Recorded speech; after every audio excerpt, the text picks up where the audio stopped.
उत्तर प्रदेश के नगर निकाय चुनाव में जो पहला चरण पूरा हुआ मतदान का, उसमें ये देखने को मिला कि सत्तारूढ़ पार्टी के सिंबल पे चुनाव लड़ने वाले प्रत्याशियों ने जीत के लिए चुनाव में हर हथकंडे अपनाए।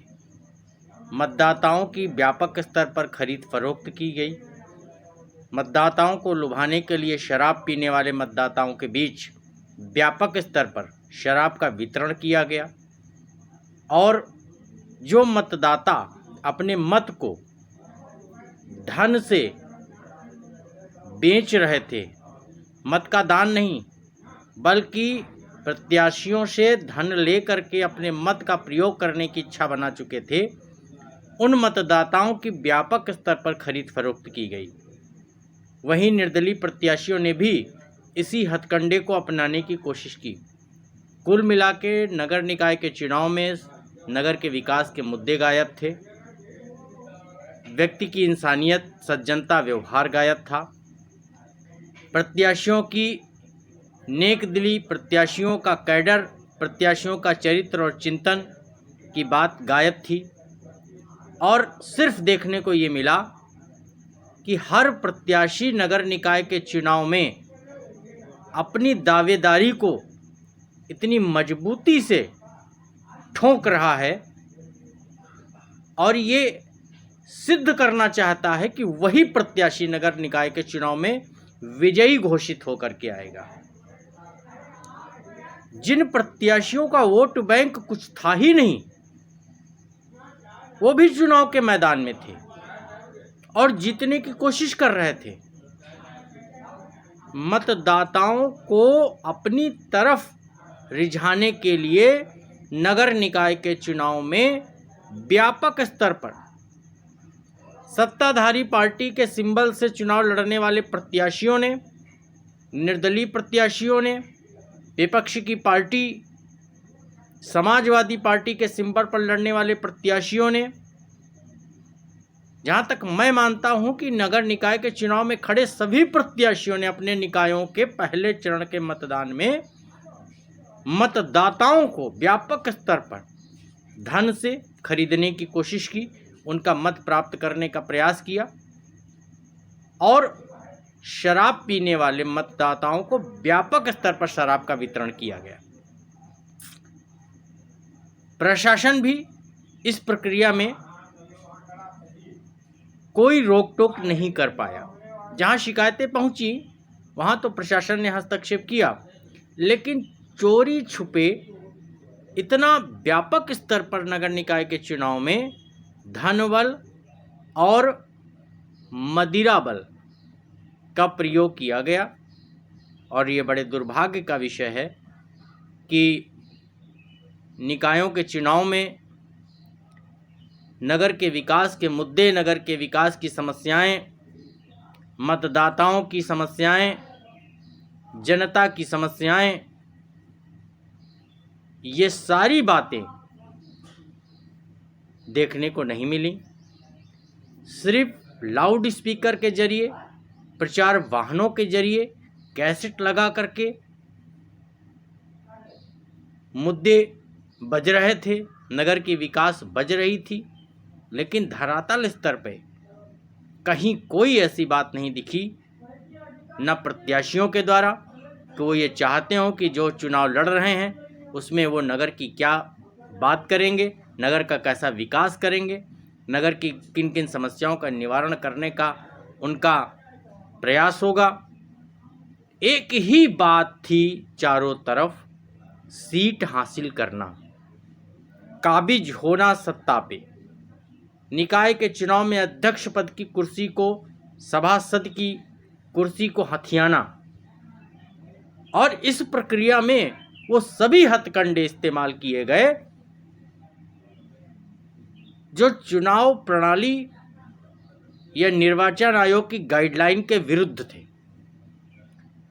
शांतिपूर्ण मतदान व्यापक स्तर पर हुआ, कहीं कोई ऐसी हिंसात्मक घटना देखने को नहीं मिली, लेकिन उत्तर प्रदेश के नगर निकाय वर्ष 2023 के पहले चरण के मतदान में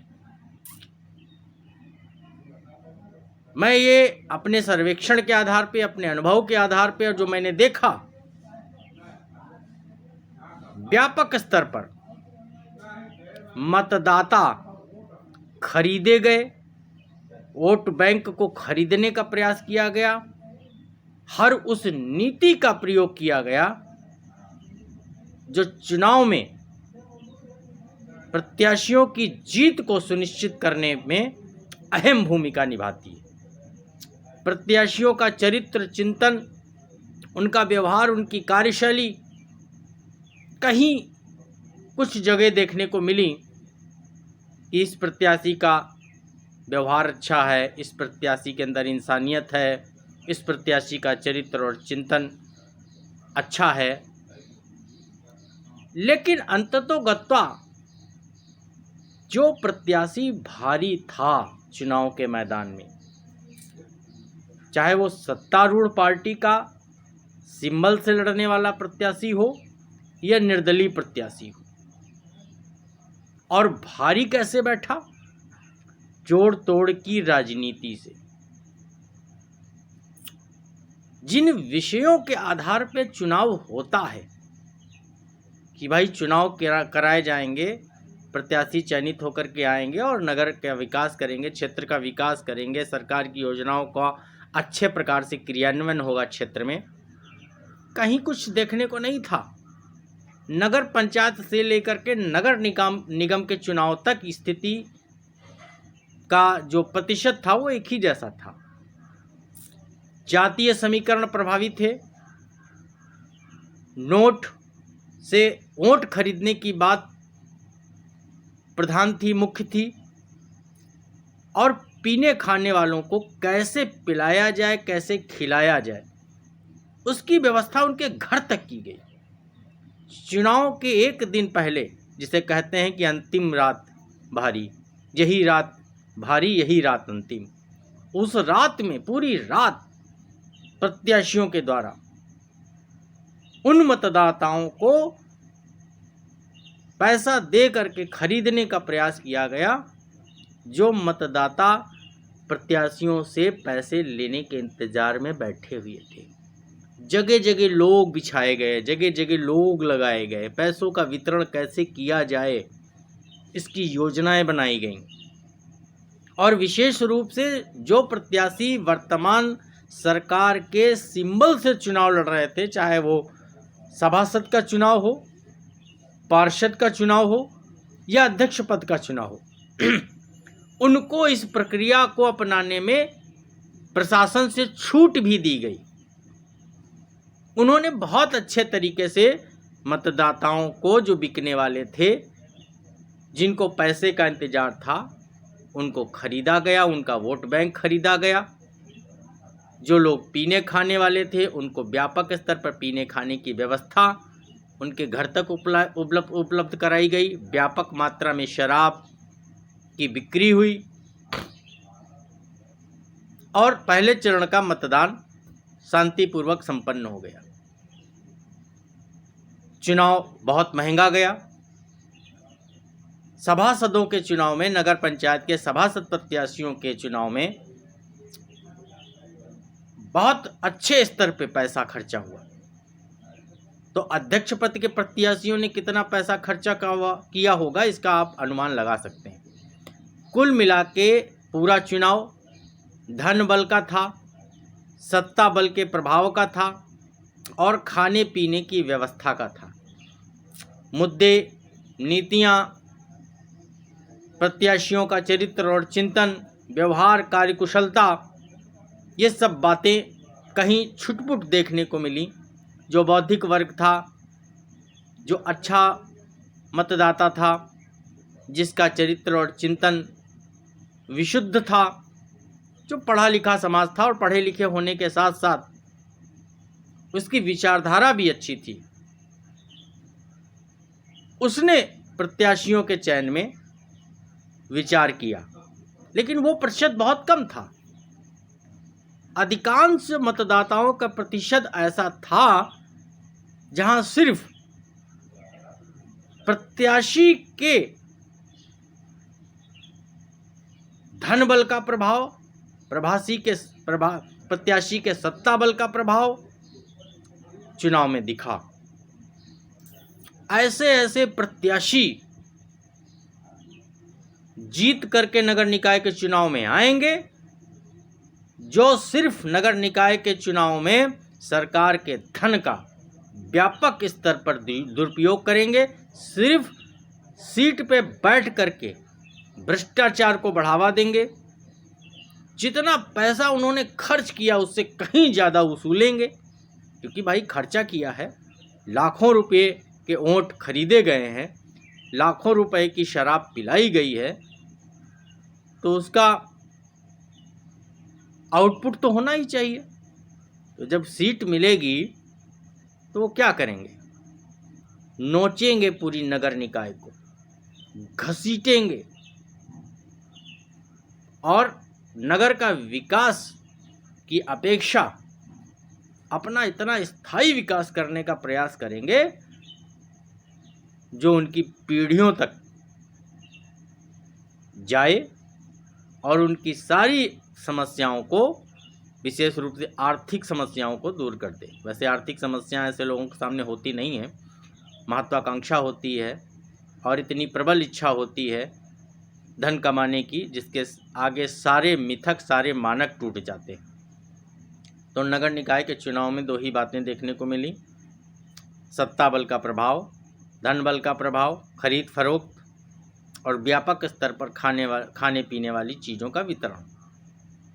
मतदाता भी मन बनाए बैठा है कि जितना मिल जाए। बहुत कम प्रतिशत मतदाताओं का ऐसा रहा जहां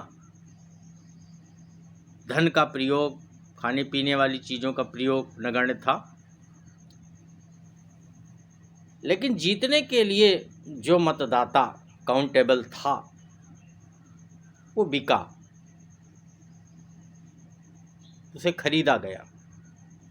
और चुनाव के एक दिन पहले की रात, 3 मई की रात, बहुत बड़े बड़े खेल नगर निकाय के इस पहले चरण के मतदान में हुए। तो ऐसा लगता है कि आगे आने वाले समय में जिस व्यक्ति का चरित्र, जिस व्यक्ति का चिंतन, जिस व्यक्ति के अंदर विकास की एक सशक्त कार्य योजना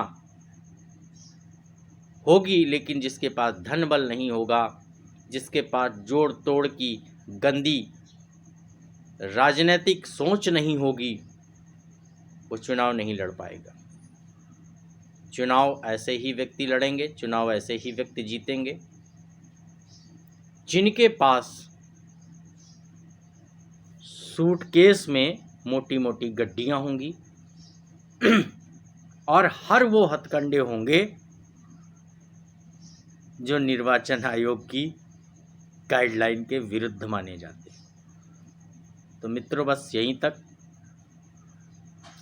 कैसे विकास होगा, कैसे सकारात्मक नीतियों का क्रियान्वयन होगा,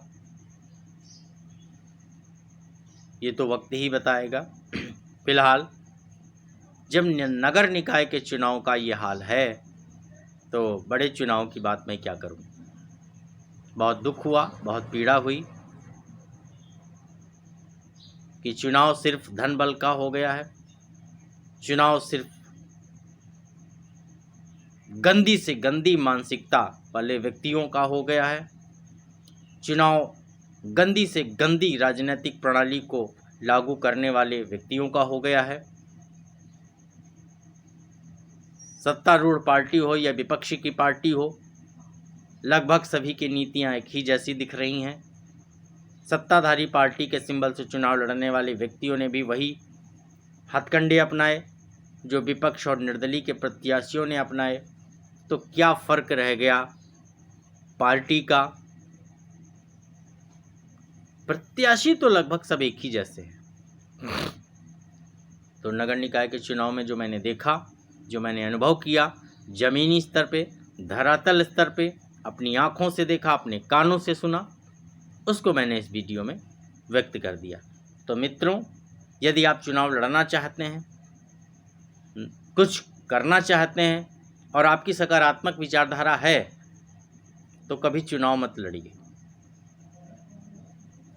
क्योंकि चुनाव लड़ना आज के समय में अच्छे व्यक्तियों का कार्य नहीं रह गया। यदि आप चुनाव लड़ना चाहते हैं तो पहले अटैचियों में गड्डियों की व्यवस्था कीजिए, बहुत सारी शराब की ठेकियों से संबंध स्थापित करिए, क्योंकि आज आगे चल कर के आपको शराब भी खरीदनी पड़ेगी। और राजनीति के उन पुरोधाओं से संबंध बनाइए जो आपको टिकट दिलवाने में, प्रशासन से मदद करवाने में, हर उस नीति का क्रियान्वयन करना जानते हों, समझते हों, जो चुनाव में जीतने के लिए आवश्यक है। तो नमस्कार, अपने चैनल DNI पे बने रहिएगा। मैं धरातल स्तर की बात करूंगा, ज़मीनी स्तर की बात करूंगा और जो देखूंगा वही बोलूंगा। नमस्कार।